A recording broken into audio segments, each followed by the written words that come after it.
সংবিধান সংস্কারের ইস্যুটিকে বিএনপি তুচ্ছ-তাচ্ছিল্য করার মাধ্যমে এই দেশে যে 70% ভোটার, প্রায় 5 কোটির উপরে ভোটার যে হাঁ ভোটের পক্ষে রায় দিয়েছে, সেই রায়কে বিএনপি অপমান করেছে, হাঁ ভোটদাতাদেরকে তুচ্ছ-তাচ্ছিল্য করেছে।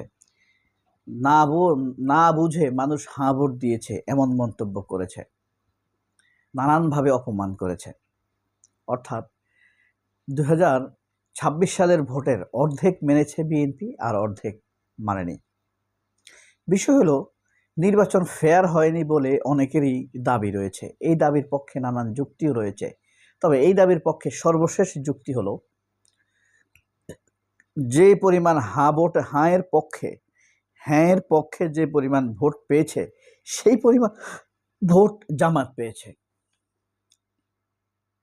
তো জামায়াতের ভোট বিএনপিকে অল্টার করেছে, বিএনপির ভোট জামায়াতকে অল্টার করেছে। কিন্তু হাঁ ভোটকে না ভোটের পক্ষে, না ভোটকে হাঁ ভোটের পক্ষে অল্টার করতে পারেনি।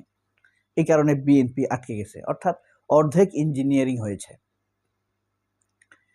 এই জিনিসটি বিএনপি রিকভার করার জন্যই শপথ নেবার সাথে সাথে তারা নানান রকম ছলছাতুরি সাপের খেলা শুরু করে দিয়েছে। সেখানেই বিএনপি আটকে গেছে দীর্ঘদিনের জন্য।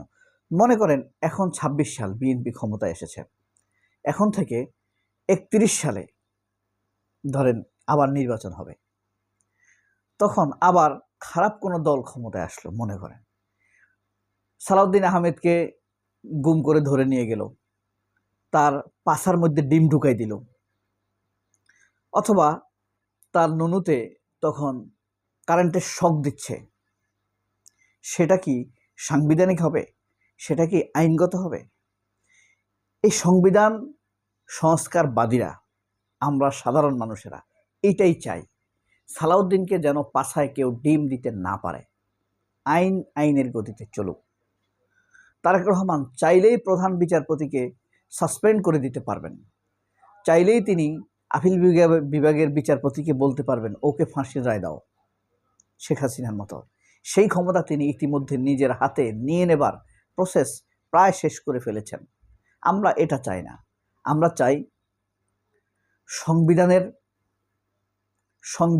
সাংবিধানিক কমিটি থাকবে।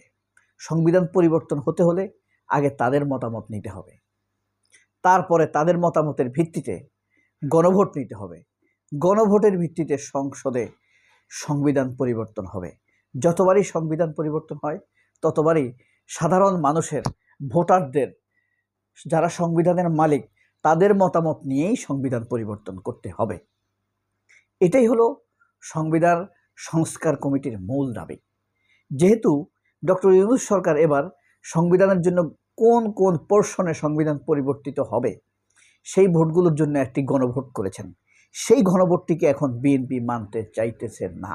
এটাই হলো বিএনপির সাথে এদেশের জনগণের দ্বন্দ্ব।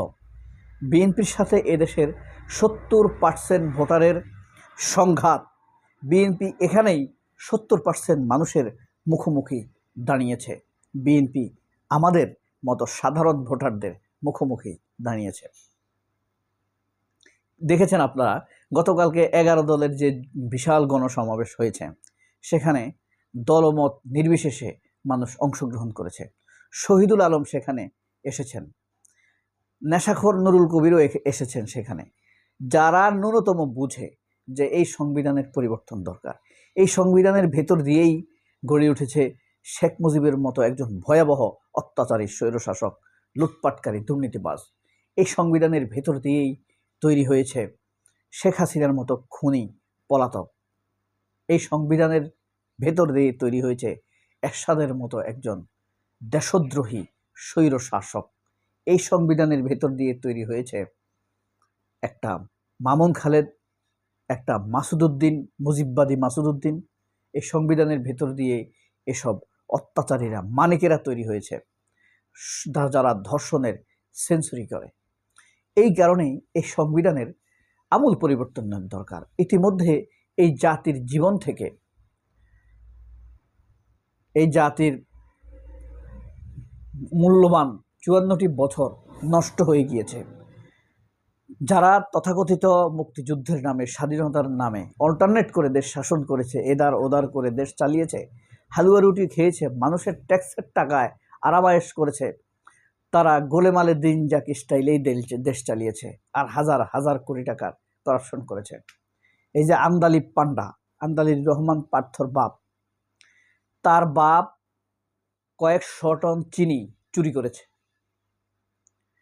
সেই চিনি যখন ধরা খেয়ে গেছে তখন তাড়াহুড়া করে পুকুরে ফেলে দিয়েছে, পুকুরের পানি সহ মিষ্টি হয়ে গিয়েছে। সেই চোরের পুত হলো আন্দালিব রহমান পার্থ।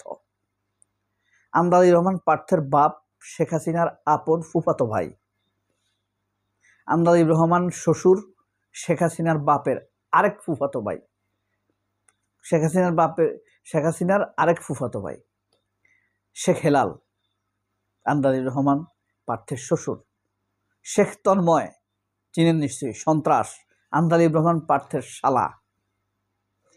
এই কুত্তার বাচ্চার বাসায় হয়তো শেখ হেলাল লুকিয়ে আছে, শেখ তন্ময় লুকিয়ে আছে। বুঝতে পারছেন আমরা। আবার আরেকটা শয়তান আছে এখানে, এই ইকবাল হাসান টুকু, তার ভাষায় নিশ্চিত লুকিয়ে আছে শেখ সেলিম। ওই শুয়োর আবার নিজের মেয়েকে বিয়ে দিছে শেখ সেলিমের ছেলের কাছে। তাদের পারিবারিক সম্পর্ক।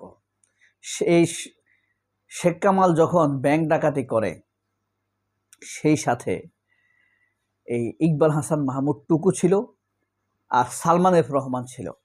তখন সালমান এফ রহমানের একটা গাড়ি ছিল মাইক্রো, সেই গাড়িতে করে তারা ব্যাংক ডাকাতি করতো, মানুষকে পিটাইতে যাইতো, মেয়েদেরকে তুলে আনতো।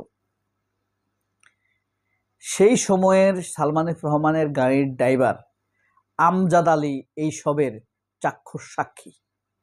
তখনকার গণকণ্ঠ পত্রিকাতে এই সকল হিস্ট্রির সংবাদের হিস্ট্রি রয়েছে। বুঝেন, তখনকার পত্রিকা শেখ পরিবারের বিরুদ্ধে লিখবে এটা বোঝা যায়।